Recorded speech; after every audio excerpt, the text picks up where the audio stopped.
आते हैं आपके वनलाइनर जी के कंप्यूटर क्लास में।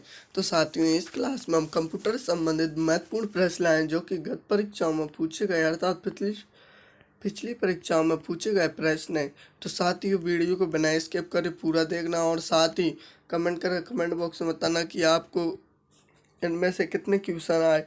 और साथियों, ऑप्शन वाले इसलिए नहीं लाए क्योंकि ऑप्शन वालों में आप कंफ्यूज हो जाओ, क्योंकि वहाँ पर आप परीक्षा में देखोगे तो ऑप्शन में बहुत ही कंफ्यूज हो गए। तो इसलिए यहाँ पर हम आपको वन लाइन से तैयारी करा रहे हैं ताकि आपको एग्जाम में कोई परेशानी ना आए। तो क्लास को शुरू करने से पहले लाइक कमेंट सब्सक्राइब और शेयर कीजिए। तो चलिए क्लास को शुरू करते हैं। प्रश्न नंबर 1, कंप्यूटर क्या है? तो साथी, कंप्यूटर क्या है? तो कंप्यूटर एक इलेक्ट्रॉनिक मशीन है। तो हम बार बार क्वेश्चन को रिपीट करेंगे। कंप्यूटर क्या है? तो कंप्यूटर एक इलेक्ट्रॉनिक मशीन है। क्या साथियों? एक इलेक्ट्रॉनिक मशीन।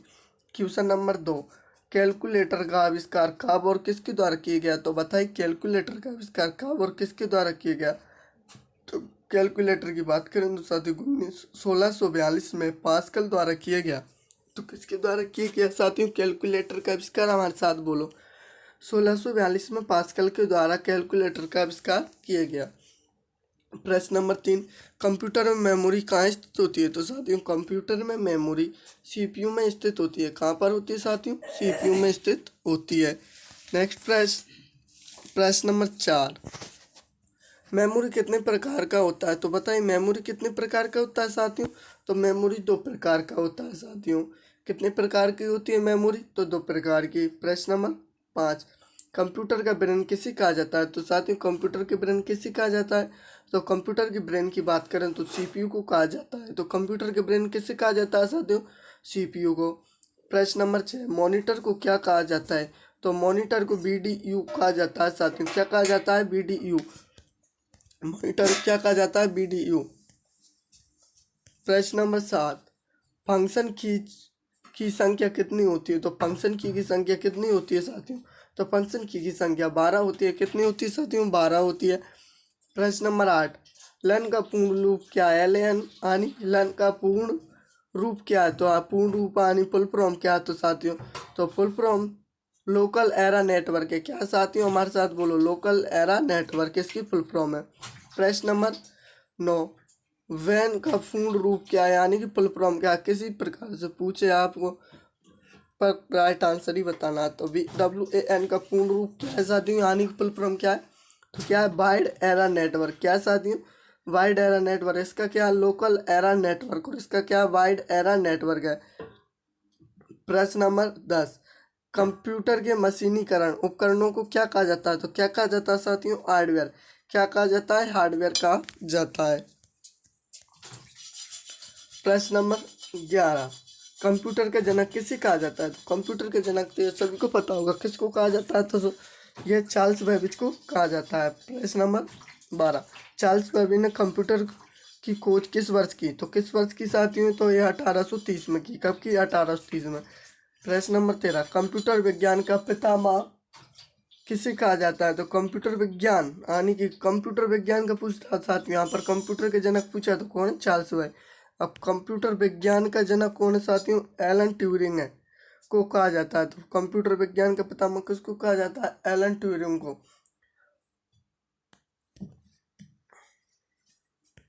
प्रश्न नंबर 14, कंप्यूटर यूजर की वैधता की पहचान करने वाली पद्धति क्या कहलाती है? तो क्या कहलाती है साथियों? यह ऑथेंटिकेशन कहलाती है। क्या कहलाती है? ऑथेंटिकेशन। प्रश्न नंबर 15, कंप्यूटर में किस भाषा का प्रयोग वैज्ञानिक कार्य के लिए किया जाता है? किस भाषा का किया जाता है साथियों? पोर्ट्रेन को कहा जाता है। किस भाषा का प्रयोग वैज्ञानिक कार्य के लिए किया जाता है? पोर्ट्रेन का। प्रश्न नंबर 16, पोर्ट्रेन का पूर्ण रूप क्या है? तो पोर्ट्रेन का पूर्ण रूप साथियों फॉर्मूला ट्रांसलेशन है। क्या साथियों? Formula translation. प्रश्न नंबर 17, IPv6 एड्रेस में कितने बीट होते हैं? तो कितने बीट होते हैं साथियों IPv6 एड्रेस में? तो इसमें 128 बीट होते हैं। कितने होते हैं साथियों? 128। प्रश्न नंबर 18, प्रत्येक वर्ष कंप्यूटर साक्षरता दिवस कब मनाया जाता है? तो कब बनाया जाता है? ये 2 दिसंबर को बनाया जाता है। अब आने वाला है साथियों, कब बनाया जाएगा? 2 दिसंबर को। प्रश्न नंबर 19, कंप्यूटर में पेटीएम शब्द का संबंध किससे है? तो कंप्यूटर में पीटीएम शब्द का संबंध किससे है? तो यह माइक्रो प्रोसेसर से। हमारे साथ बोलो किससे है? माइक्रो प्रोसेसर से है। प्रश्न नंबर 20, सीडी का पूर्ण रूप क्या है? तो सीडी का पूर्ण रूप क्या है साथियों? Compact disc. क्या है साथियों सीडी का पूर्ण रूप? Compact disc. क्या है? Compact disc. नेक्स्ट प्रश्न नंबर 21, सेंट्रल आल्ट शिफ्ट को कौन सी कुंजियां कहा जाता है? तो बताइए सेंट्रल आल्ट शिफ्ट को कौन सी कुंजियां कहा जाता है? तो इनको साथियों मॉडिफायर की कहा जाता है। मॉडिफायर की कहा जाता है साथियों। प्रश्न नंबर 22, प्रथम रुको साथियों, थोड़ा कंफ्यूजन हो रहा है कहीं। इनको मॉडिफायर की कहा जाता है। प्रश्न नंबर 22, प्रथम पीढ़ी कंप्यूटर को बनाने में किसका उपयोग किया जाता है? तो किसका उपयोग किया जाता है साथियों? तो इसमें वैक्यूम ट्यूब का उपयोग किया जाता है। हमने उस वीडियो में शायद एक प्रश्न देखा था, तो वैक्यूम ट्यूब का प्रयोग किया जाता है। प्रश्न नंबर 23, एक बाइट में कितने बीट होते हैं? तो बताइए कितने बीट होते हैं? तो साथियों 8 बीट होते हैं। प्रश्न नंबर 23 साथियों, 4 बीट कितने नंबर के बराबर होता है? तो बताइए 4 बीट कितने नंबर के बराबर होता है? तो ये 1 नंबर के बराबर 4 बीट होते हैं। प्रश्न नंबर 25, कॉम्पैक्ट डिस्क और किस अन्य नाम से जाना जाता है? तो इसको साथियों ऑप्टिकल डिस्क के नाम से भी जाना जाता है। किसके नाम से? कॉम्पैक्ट डिस्क को ऑप्टिकल डिस्क के नाम से भी जाना जाता है। 25, वह प्रोग्राम जो उच्च स्तरीय भाषा को मशीनी भाषा में बदलता है क्या कहलाता है? तो साथियों कंपाइलर कहलाता है। क्या कहलाता है? कंपाइलर। प्रश्न नंबर 26, इंटरनेट पर भेजे जाने वाले संदेश या ईमेल को क्या कहा जाता है? तो संदेश या ईमेल को क्या कहा जाता है? तो इसे मेल को क्या कहा जाता है साथियों? सॉरी, संदेश या मेल को तो ईमेल कहा जाता है। किसी भी बैंक में चेक को पढ़ने के लिए किस विधि का प्रयोग किया जाता है? किसी भी बैंक में चेक को पढ़ने के लिए किस विधि का प्रयोग किया जाता है? तो MICRI का प्रयोग किया जाता है। और साथियों आपसे एक क्वेश्चन है, इसकी फुल फॉर्म हमको जरूर बताएं। आज का हमारा लास्ट क्वेश्चन, लास्ट नहीं साथियों, इसमें अभी एक और वीडियो लाएंगे 25 या 30 क्वेश्चनों की। तो साथियों आप वीडियो को पूरा वॉच करना। कंप्यूटर के मुख्य सिस्टम बोर्ड को क्या कहा जाता है? तो बताइए कंप्यूटर के मुख्य सिस्टम बोर्ड को क्या कहा जाता है? तो इसको मदरबोर्ड कहा जाता है। तो क्या कहा जाता है साथियों? मदरबोर्ड। तो ये पिछली परीक्षा प्रीवियस पेपरों में पूछे गए प्रश्न और परीक्षा संभावित बहुत ही महत्वपूर्ण प्रश्न साथियों। अभी इसमें अभी 25 प्रश्न और बाकी हैं। 25 प्रश्न और लाएंगे साथ में ही। आपका स्वागत है आपके अपनी जीके क्लास में। तो साथियों इस क्लास में हम कंप्यूटर से संबंधित महत्वपूर्ण 50 क्वेश्चन लाएं जो कि वन लाइनर क्वेश्चन होने वाले। तो साथियों ऑप्शन वाले क्वेश्चन देखते हैं तो उसमें सभी लोग कंफ्यूज हो जाते हैं, क्योंकि फिर वो परीक्षा में आते हैं तो चारों ऑप्शनों को देखकर कंफ्यूज हो जाते हैं। तो आज हम कंप्यूटर जीके क्वेश्चंस की हिंदी क्लास में तो साथियों वन लाइन क्वेश्चन लाए जो कि आपके लिए बहुत ही महत्वपूर्ण होने वाली है, जो कि परीक्षा संभावित 50 महत्वपूर्ण प्रश्न हैं जो कि गत परीक्षाओं तथा पिछली परीक्षाओं में पूछे गए, यानी प्रीवियस पेपरों से लाए गए क्वेश्चन हैं साथियों। तो वीडियो को बिना स्किप करे पूरा देखना और साथ ही लाइक, कमेंट और सब्सक्राइब जरूर करना और अपने दोस्तों तक शेयर करना, ताकि वह उनकी भी तैयारी का पता चल सके कि उनकी किस प्रकार की तैयारी चल रही है। और जो भी साथी दिल्ली पुलिस कांस्टेबल की तैयारी कर रहा है उसके लिए क्लास बहुत ही महत्वपूर्ण होने वाली है। और जो भी किसी एग्जाम में कंप्यूटर संबंधित क्वेश्चन लाते हैं उनके लिए ये क्लास बहुत ही महत्वपूर्ण क्लास है। तो साथियों वीडियो क्लास को शुरू करने से पहले सब्सक्राइब जरूर करना। तो चलिए क्लास को शुरू करते हैं। क्वेश्चन नंबर 1, कंप्यूटर का पितामह किसे कहा जाता है? तो बताइए साथियों कंप्यूटर का पितामह चार्ल्स बेबेज को कहा जाता है। तो कंप्यूटर का पितामह किसको कहा जाता है? चार्ल्स बेबेज को। क्वेश्चन नंबर 2, कंप्यूटर के विकास में सर्वाधिक योगदान किसका है? तो बताइए कंप्यूटर के विकास में सर्वाधिक योगदान किसका है साथियों? तो इसके राइट आंसर की बात करें तो वॉन न्यूमैन का कंप्यूटर के में सर्वाधिक योगदान है। तो किसका कंप्यूटर के विकास में सर्वाधिक योगदान है? वॉन न्यूमैन का साथियों। क्वेश्चन नंबर 3, आधुनिक कंप्यूटर की खोज सर्वप्रथम कब हुई? तो आधुनिक कंप्यूटर की खोज सर्वप्रथम साथियों 1946 में हुई। कब हुई थी? 1946 में। तो कंप्यूटर की आधुनिक खोज कब हुई थी सर्वप्रथम? तो 1946 में हुई थी। नेक्स्ट प्रश्न नंबर 4, कंप्यूटर के क्षेत्र में क्रांति कब आई? तो कंप्यूटर के क्षेत्र में साथियों मानक क्रांति 1960 में आई, इसका राइट आंसर। तो कब आई मानक क्रांति साथियों? 1960 में आई थी। क्वेश्चन नंबर 5, विश्व में सर्वाधिक कंप्यूटर वाला देश संयुक्त राज्य कौन सा है? तो विश्व में सर्वाधिक कंप्यूटर वाला देश संयुक्त राज्य अमेरिका है। किसमें सर्वाधिक कंप्यूटर साथियों? अमेरिका में, इसका राइट आंसर अमेरिका है। नेक्स्ट प्रश्न नंबर 6, कंप्यूटर साक्षरता दिवस किस रूप में कब मनाया जाता है? तो कंप्यूटर साक्षरता दिवस 2 दिसंबर को मनाया जाता है साथियों। अब आ रहा है उस दिन कंप्यूटर साक्षरता दिवस है 2 दिसंबर को। क्वेश्चन नंबर 7, भारत में नई कंप्यूटर नीति की घोषणा कब की गई? तो नई कंप्यूटर नीति की घोषणा साथियों भारत में नवंबर 1984 में की गई। कब की गई? नवंबर 1984 में। अगले प्रश्न नंबर 8, भारत में निर्मित प्रथम कंप्यूटर का नाम क्या है? तो भारत में निर्मित प्रथम कंप्यूटर का नाम सिद्धार्थ कंप्यूटर है साथियों। क्वेश्चन नंबर 9, इसका निर्माण किसने किया था? तो बताइए कंप्यूटर का निर्माण किसने किया था? इलेक्ट्रॉनिक कॉरपोरेशन ऑफ इंडिया ने किया था साथियों। तो किसने किया था? इलेक्ट्रॉनिक कॉरपोरेशन ऑफ इंडिया ने किया था निर्माण। नेक्स्ट प्रश्न नंबर 10, भारत का प्रथम कंप्यूटर कृत डाकघर कहाँ स्थित है? तो बताइए भारत का कंप्यूटर कृत डाकघर कहाँ पर स्थित है साथियों? तो ये दिल्ली में स्थित है। क्वेश्चन नंबर 11, भारत का प्रथम प्रदूषण रहित कंप्यूटर कृत पेट्रोल पंप कहाँ स्थित है? तो बताइए भारत का प्रथम प्रदूषण रहित कंप्यूटर कृत पेट्रोल पंप कहाँ स्थित है साथियों? ये मुंबई में स्थित है।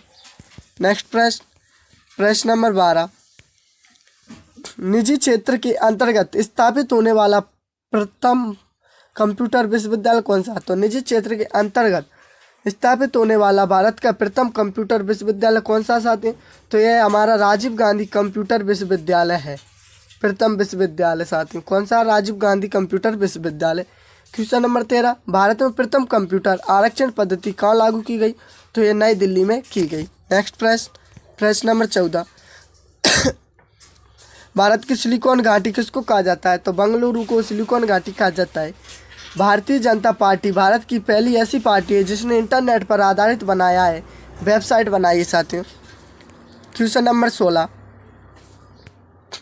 कंप्यूटर 3 प्रकार के होते हैं, कौन कौन से होते हैं साहब? डिजिटल, एनालॉग, हाइब्रिड कंप्यूटर, ये 3 प्रकार के कंप्यूटर होते हैं। क्वेश्चन नंबर 17, वह कंप्यूटर जो गणितीय गणना करता है वह क्या कहलाता है? तो यह डिजिटल कंप्यूटर कहलाता है। नेक्स्ट प्रश्न नंबर 18, इंटीग्रेटेड सर्किट चिप का विकास किसने किया था? तो इंटीग्रेटेड सर्किट चिप का विकास J.S. किल्वी ने किया था। क्वेश्चन नंबर 19, वह कंप्यूटर जो आकलन के सिद्धांत के अनुसार कार्य करता है तो यह एनालॉग कंप्यूटर कहलाता है। आकलन के सिद्धांत पर अनुसार कार्य करता है वह कौन सा कंप्यूटर है? एनालॉग कंप्यूटर कहलाता है। क्वेश्चन नंबर 20, चीन का सबसे तेज कंप्यूटर है तो यह सुपर कंप्यूटर है साथियों, चीन का सबसे तेज कंप्यूटर। नेक्स्ट प्रश्न नंबर 21, कंप्यूटर डाटा की सबसे छोटी इकाई को क्या कहते हैं? तो कंप्यूटर डाटा की सबसे छोटी इकाई को साथियों बीट कहते हैं। क्या कहते हैं? बीट। तो क्वेश्चन नंबर 22, समान कंप्यूटर की अपेक्षा साथियों, यहाँ पर सम्मान नहीं समान कंप्यूटर, यहाँ मिस्टेक हो गया। समान कंप्यूटर की अपेक्षा 10 गुना तेज कार्य करने वाले बड़े कंप्यूटर को कहते हैं। तो क्या कहते हैं साथियों? इसे सुपर कंप्यूटर कहते हैं। नेक्स्ट प्रश्न नंबर 23, एक सुपर कंप्यूटर में करीब 4 साथियों ये क्वेश्चन शायद रिपीट हुआ है या गलत छप गया, देखते हैं। नहीं साथियों सही है। एक सुपर कंप्यूटर में करीब 40,000 माइक्रो कंप्यूटर जितनी परिकल्पना क्षमता होती है। इसकी गति को किससे मापते हैं? तो साथियों किससे मापते हैं? मेगा फ्लॉप से मापते हैं। प्रश्न नंबर 24, आर्क का विकास किसने किया था? तो आर्क का विकास साथियों मैगिल यूनिवर्सिटी ने किया था, मैकगिल यूनिवर्सिटी ने किया था। क्वेश्चन नंबर 25, इंटरनेशन क्षणा की खोज करने में सबसे ज़्यादा मदद करता है, कौन करता है? आर्क ने की साथियों, आर्क करता है। नेक्स्ट प्रश्न नंबर 26, जब किसी नेटवर्क का इंटरनेट धारक अन्य नेटवर्क के साथ जुड़ा हो तो उसे क्या कहते हैं? तो क्या कहते हैं साथियों? गेटवे कहते हैं। क्या कहते हैं? गेटवे। तो साथियों थोड़ा गला प्रॉब्लम है तो आपको ठीक प्रकार से वॉइस नहीं आ रही होगी, प्रॉब्लम आएगा थोड़ा सा। कंप्यूटर की कितनी पीढ़ियाँ विकसित की गई हैं? तो बताइए प्रश्न नंबर 27 का राइट आंसर 5 पीढ़ियाँ विकसित की गई हैं साथियों कंप्यूटर की। प्रश्न नंबर 28, कंप्यूटर बोर्ड में कुल संयोजक होते हैं? तो कंप्यूटर बोर्ड में कुल कितने संयोजक होते हैं साथियों? 8 होते हैं। नेक्स्ट प्रश्न नंबर 29, पर्सनल कंप्यूटर पर सर्वप्रथम पुस्तक किसने लिखा था? तो बताइए पर्सनल कंप्यूटर सर्वप्रथम पुस्तक साथियों डेड नेल्सन ने लिखा था। प्रश्न नंबर 30, इंटीग्रेटेड सर्किट किसका परत होता है? तो ये सिलिकॉन का परत होता है। प्रश्न नंबर 31, कंप्यूटर अशुद्ध को कहा जाता है? तो क्या कहा जाता है? बग कहा जाता है साथियों। नेक्स्ट प्रश्न नंबर 32, डिजिटल कंप्यूटर की कार्य किस पर आधारित होते हैं? तो डिजिटल कंप्यूटर के कार्य पद्धति गणना सिद्धांत पर आधारित होते हैं। प्रश्न नंबर 33, विश्व का प्रथम डिजिटल कंप्यूटर था? तो इसका राइट आंसर ENIAC है, विश्व का प्रथम कंप्यूटर। प्रश्न नंबर 34, अनुवाद प्रोग्राम जो उच्च स्तरीय भाषा को निम्न स्तरीय भाषा में अनुवाद करता है कहलाता है? यह कंपाइलर कहलाता है साथियों, इसका राइट आंसर। नेक्स्ट प्रश्न नंबर 35, कंप्यूटर पर परमाणु परीक्षणों को कौन सा परीक्षण कहा जाता है? तो कंप्यूटर पर परमाणु परीक्षणों को कौन सा परीक्षण कहा जाता है? तो राइट आंसर सब क्रिटिकल परीक्षण कहा जाता है। प्रश्न नंबर 36, बैरोमीटर का आविष्कार किसने किया था? तो बैरोमीटर का आविष्कार ईट और सेली ने किया था। किसने किया था? ईट और सेली ने। प्रश्न नंबर 37, विद्युत बैटरी का आविष्कार किसने किया था साथियों? तो यह अलोसांड्रो वोल्टा ने किया था विद्युत बैटरी का आविष्कार। प्रश्न नंबर 38, बाईसाइकिल टायर का आविष्कार किसने किया था? तो बाईसाइकिल टायर का आविष्कार साथियों में मैकमिलन ने किया था। प्रश्न नंबर 39, बाईफोकल लेंस का आविष्कार किसने किया था? तो ये जॉन डनलप ने किया था। तो साथियों हम वन लाइनर क्वेश्चन इसलिए लाएं ताकि आप और विषय भी पढ़ सकें और आपके कम समय में ज़्यादा से ज़्यादा प्रश्न हो सके और वन लाइनर क्वेश्चन में हमको आसानी होती है साथी। प्रश्न नंबर 40, कंप्यूटर का आविष्कार किसने किया था? तो कंप्यूटर का आविष्कार चार्ल्स बेबेज ने किया था साथियों। प्रश्न नंबर 41, कार्बन पेपर का आविष्कार किसने किया था? तो कार्बन पेपर का आविष्कार राल्फ वेजवुड ने किया था। प्रश्न नंबर 42, कार वाष्प का आविष्कार किसने किया था? तो कार वाष्प का आविष्कार साथियों निकोलस कुगनाट ने किया था। तो प्रश्न नंबर 43, कार आंतरिक दहन का आविष्कार किसने किया था? तो यह सैमुअल ब्राउन ने किया था। प्रश्न नंबर 44, कार पेट्रोल आविष्कार किसने किया था? तो कार पेट्रोल आविष्कार कार्ल बेबेज ने किया था। प्रश्न नंबर 45, कार्बोरेटर का आविष्कार किसने किया था? तो राइट आंसर जी डेमलर ने किया था। प्रश्न नंबर 46, कटाई मशीन का आविष्कार किसने किया था? तो इसका राइट आंसर सैमुअल क्रॉम्पटन ने किया था। तो साथ ही इसमें हमने थोड़े विज्ञान के क्वेश्चन भी लिए। नेक्स्ट प्रश्न नंबर 47, कॉर्पोरेट स्पीकर का आविष्कार किसने किया था? तो इसका आविष्कार मेलविल बेसेल ने किया था। प्रश्न नंबर 48, क्रोनोमीटर का आविष्कार किसने किया था? तो राइट आंसर जॉन हैरिसन ने किया था। प्रश्न नंबर 49, घड़ी आंतरिक आविष्कार किसने किया था? तो इसका right answer IC Leong Sen ने घड़ी यांत्रिक आविष्कार किया था। प्रश्न नंबर 50, घड़ी में पेंडुलम का आविष्कार किसने किया था? तो पेंडुलम का आविष्कार साथियों क्रिश्चियन हैगुनेंस ने किया था। राइट आंसर क्रिश्चियन हैगुनेंस ने किया था घड़ी में पेंडुलम का आविष्कार। तो साथियों आपके 50 में से आपको प्रश्न कितने आए कमेंट करें, कमेंट बॉक्स में ज़रूर बताएं और आपको क्लास कैसी लगी ज़रूर कमेंट करें, कमेंट बॉक्स में बताएं। तो साथियों थोड़ा हमारा गला ख़राब है तो आपको आवाज़ प्रॉब्लम आई होगी क्योंकि हमें गला ख़राब है तो पढ़ने में थोड़ा सा प्रॉब्लम आता है साथियों। तो आपको 50 क्वेश्चन में से साथियों यहाँ पर 100% ये परीक्षा संभावित प्रश्न है कि पिछली परीक्षाओं में पूछे गए प्रश्न जो कि अब की बार भी 100% पूछे जाएंगे। जो भी साथी किसी प्रतियोगी परीक्षा की तैयारी कर रहा है उसके लिए बहुत ही महत्वपूर्ण क्लास है। तो अभी तो साथियों दिल्ली पुलिस कांस्टेबल के लिए बहुत ही महत्वपूर्ण क्लास है। तो साथियों आप चैनल को लाइक सब्सक्राइब और शेयर कीजिए अपने दोस्तों तक ताकि वह भी कम समय में ज़्यादा से ज़्यादा क्वेश्चन याद कर सकें और इसी प्रकार की वीडियो के लिए हमें सपोर्ट करते रहें।